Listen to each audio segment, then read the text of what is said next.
باپ اور بیٹے اور روح القدس کے نام میں آمین۔ جب موسیٰ اپنے ہاتھ اوپر اٹھائے رکھتا تو اسرائیل غالب ہوتا۔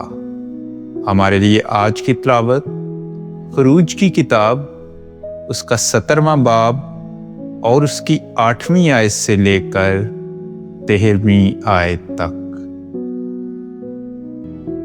تب امالیک آئے اور رفیدیم میں اسرائیل کے ساتھ لڑے، تو موسیٰ نے یوشوا سے کہا، ہمارے لیے مرد چن اور امالیک کے ساتھ لڑائی لڑنے کو نکل، اور کل میں خدا کا عصا ہاتھ میں لے کر پہاڑی کی چوٹی پر کھڑا ہوں گا۔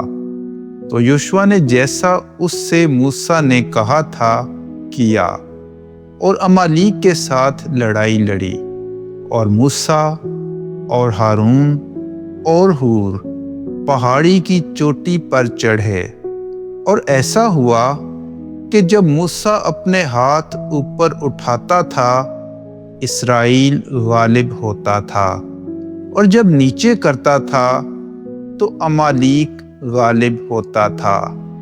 اور جب موسیٰ کے ہاتھ بھاری ہو گئے، انہوں نے ایک پتھر لیا اور اس کے نیچے رکھا، اور وہ اس پر بیٹھ گیا، اور ہارون اور ہور نے اس کے ہاتھوں کو ایک نے ادھر اور ایک نے ادھر سہارا دیا، تو اس کے ہاتھ سورج کے غروب ہونے تک قائم رہے۔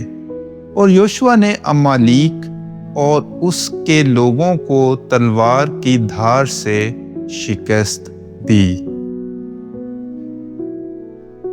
پاک کلام کے پڑھے اور سنے جانے پر خدا کی برکت ہو۔